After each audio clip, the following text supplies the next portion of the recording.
Hey everybody, how are you?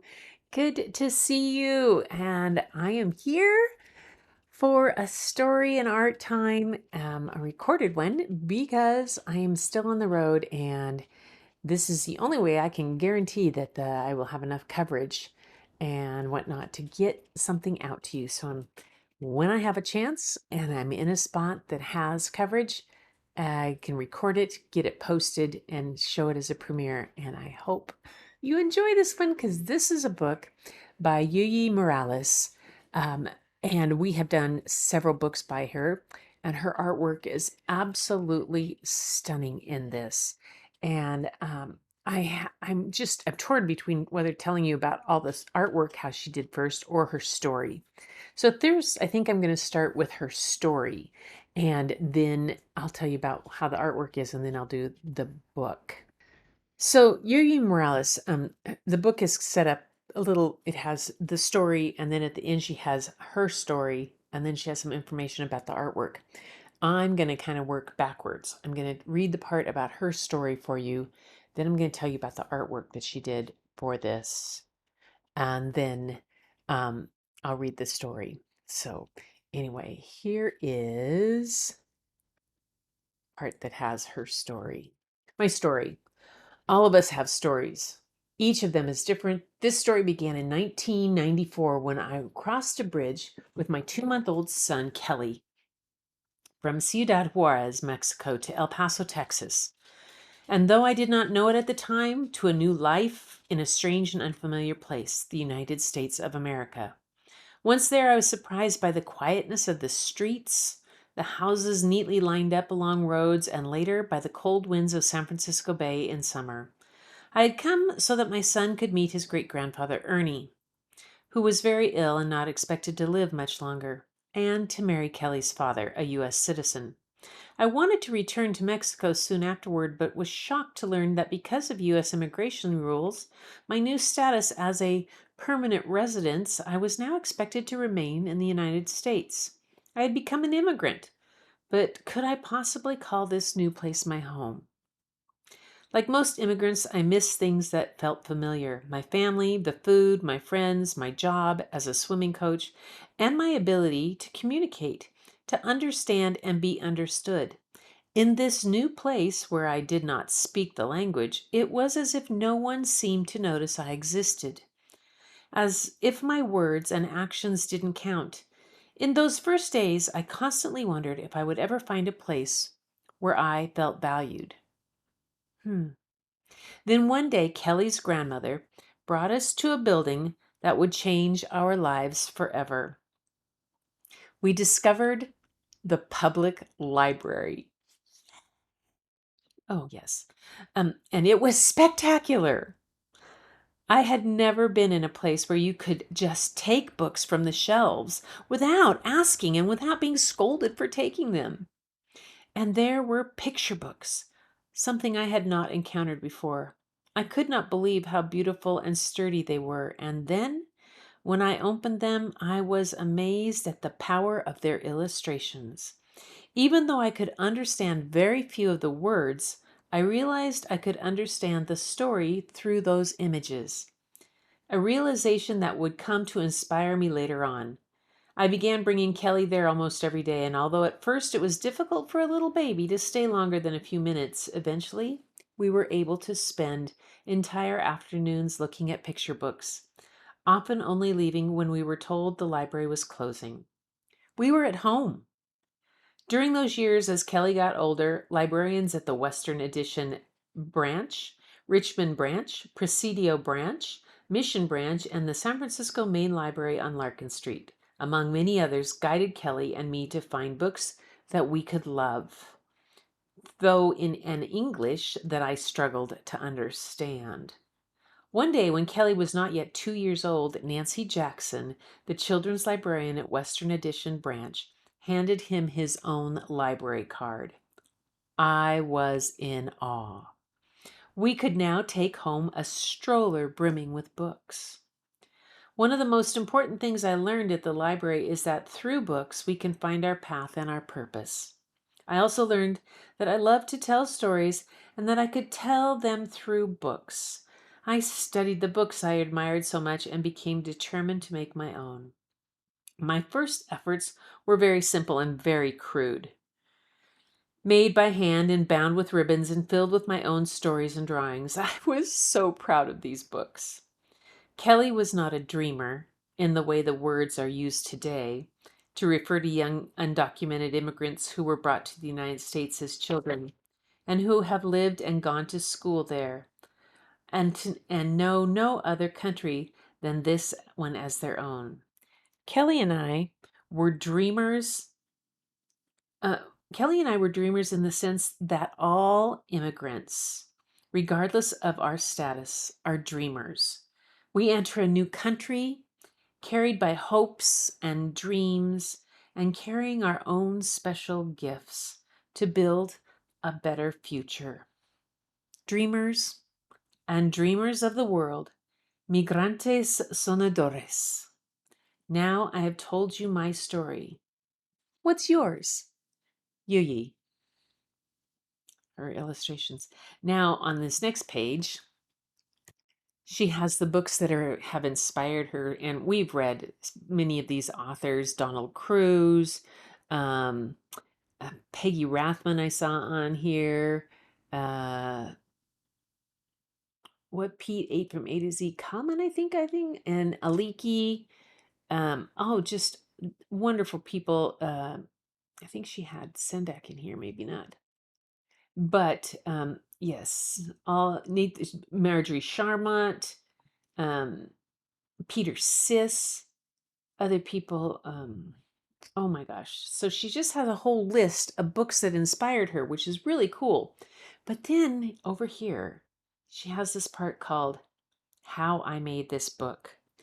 And I wanted to read this before we went and read the book so you would see these in the illustrations, and I'll kind of go slow through the pages so you could see the illustrations really well. How I made this book. I painted with acrylics and drew on paper with ink and brushes and a nib pin that once belonged to Maurice Sendak, given to me by Lynn Copenera. To give the book life, I photographed and scanned many things, including the floor of my studio, the comal where I grill my quesadillas, my childhood drawings kept by my mother, a chair, a brick from my house, old walls from the streets of Malinalco, my hometown in Jalapa, and my house, a metal sheet, traditional Mexican fabrics, crepe, craft, and amate papers, leaves and plants from my garden, an old woven blouse, hand-painted paints I made for my son. Oh, hand-painted pants I made for my son, Kelly, old wood, water in a bucket, jute twine, a traditional wool skirt from Chiapas, Kelly's childhood drawings, my first handmade book, embroidery, and more. Oh my goodness. Can you imagine all the things that she did to do this book? And it is absolutely stunning. It is not a long book, and it is not a lot of words, but it carries a huge impact. And I hope you really, really enjoy it. Here is Dreamers by Yuyi Morales. And you can see the embroidery there of her name first off. Dreamers. I love the sewing machine in the upper left-hand corner of this, and then the children's drawings. It looks like the desk is made possibly from her studio floor. I dreamed of you. Then you appeared. Together we became amor, love, amor. Resplendent life, you and I. One day, we bundled gifts in our backpacks and crossed a bridge outstretched like the universe. Adios, corazon. And when we made it to the other side, thirsty, in awe, unable to go back, we became immigrants. Migrantes, you and I. The sky and the land welcomed us in words unlike those of our ancestors. There were so many things we didn't know, unable to understand and afraid to speak. We made lots of mistakes. You and I became caminantes. Thousands and thousands of steps we took around this land until the day we found a place we had never seen before. Suspicious, improbable, unbelievable, surprising, unimaginable.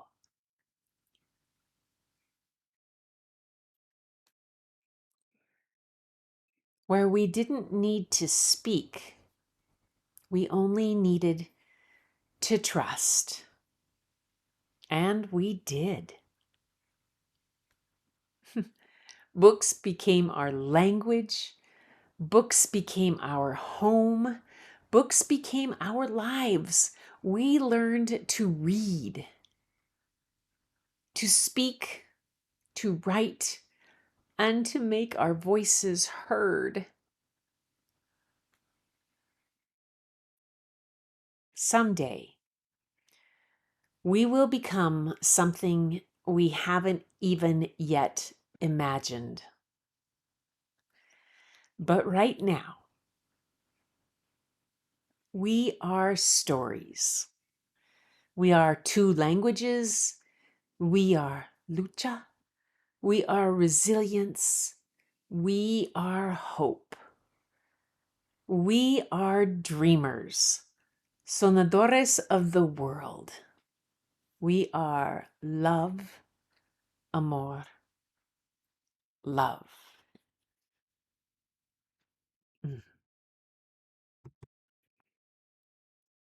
So beautiful. Such a beautiful, beautiful book. I love how all the different parts, like here, what book did she have?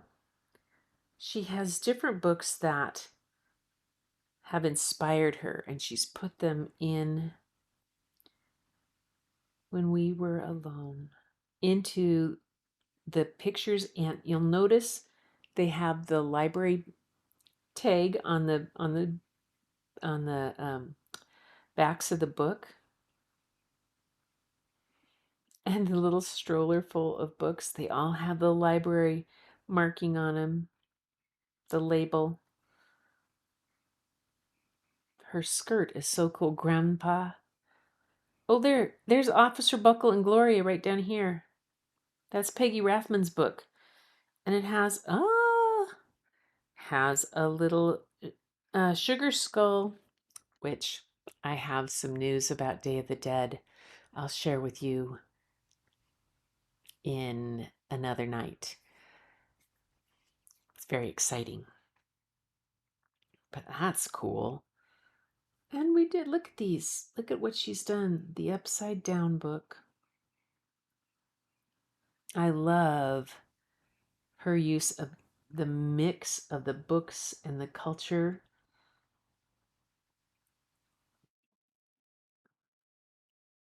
The Poet Slave. Oh gosh, that's a good book. Oh, Stevie. John Steptoe. That's an amazing book. Tomas and the Library Lady. How Much is a Million? Look at all the names of these books along here, you guys. All the books on these shelves, she's actually put the Corduroy Frederick, Grandfather's Journey, which we've read, Chicka Chicka Boom Boom, The Wild Things. Oh,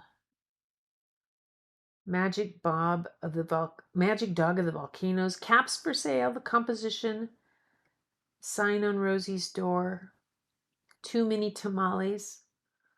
How many of those books that we've read and looked at? Oh, and how many we haven't. John Patrick Norman McHenry, The Boy Who Was Always Late. Oh my goodness. I love this. The detail in the illustrations are something to behold. Sammy Keys, The Stray Dog, Dr. DeSoto, Manners. So these books that she has put on her illustrations are in that list that she has in the back of her book right here. We'll go back to this. So here, books that inspired me. Most of these are ones that she put someplace in the book. John Steptoe, Stevie, The Mudflat Olympics, Shanton, The Arrival, Mark Teague, Dear Mrs. LaRue, Sammy Keys and the Hotel Thief. Oh my gosh. Little Wolf's Book of Badness. Oh my gosh. Little Wolf's Book of Badness is hilarious. It's so cute. Lon Popo, a Red Riding Hood story from China. I haven't read Lon Popo to you guys. Oh my gosh. I'm going to have to take a screenshot of these books so that I have an ideas. I think that would be something to do, to go through this list of books. Oh my gosh, you guys, so fun to see that. So fun. And I just thank you for being here. I hope you enjoyed this book, and I hope you can go back and see it and pause and look at some of the illustrations. Yuyi Morales is a truly gifted artist and writer, and I'm so pleased to be able to share these books with you of hers. Yeah. So, my friends, that's it for Story and Art tonight, and I thank you for being here. I thank you for sharing your time with me and for being part of this wonderful story circle and family. So, until next time, keep looking for the beauty hidden in plain sight. It's all around you. It's in all kinds of stories. Dream big. Dream of those things that you never know except that you're expected to be yet, and embrace all that we are and all the places that we've come from. And like I said, that beauty hidden in plain sight, you'll find it first in your mirror. And I'll see you next time.